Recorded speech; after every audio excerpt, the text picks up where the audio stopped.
If you've been playing Battlefield 1 for some time now and have been enjoying it, you won't find much wrong with Turning Tides. It delivers on a lot of the same fronts that the base game does, checking a lot of the same boxes, and generally providing the same strong multiplayer gameplay that fans have come to love Battlefield 1 for.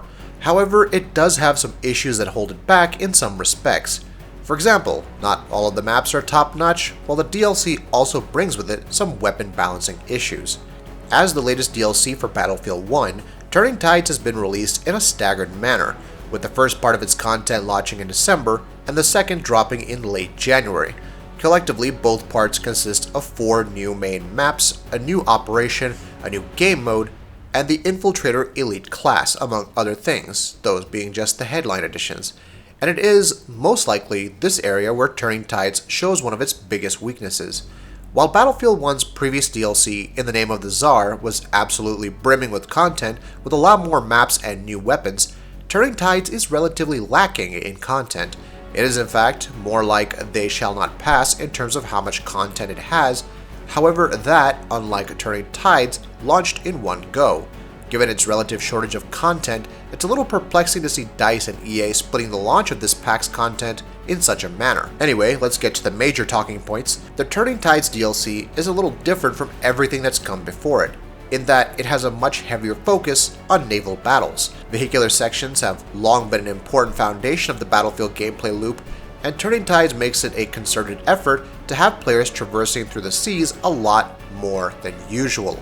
And for the most part, that's a lot of fun, especially with the inclusion of destroyers and more importantly dreadnoughts. Rarely before in Battlefield 1 has the balance between vehicular sections across all land, sea, and air been so fine, and Turning Tides has to be commended for that. It is, of course, the maps that really determine just how successfully the game can do that. Heligoland Bight is the map that is the most naval focused, for instance.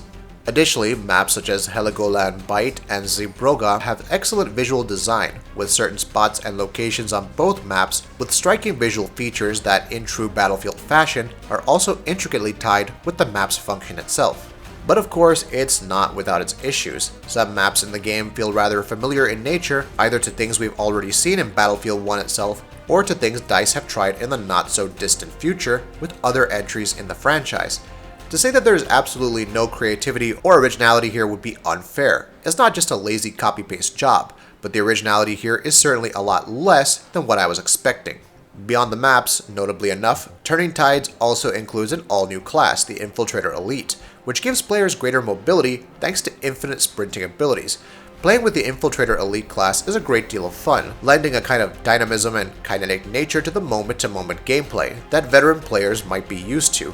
Infiltrator Elites can also, in fact, call down the support of heavy artillery, and adding to their already heavy firepower, this is surely a class that more offensive players will have a blast playing with. Also part of the Turning Tides DLC is the new operation, which is played across Cape Helles, and though it's far from being among the best operations of the game, it's still quite enjoyable, and fans of the game will surely enjoy tackling it a few times.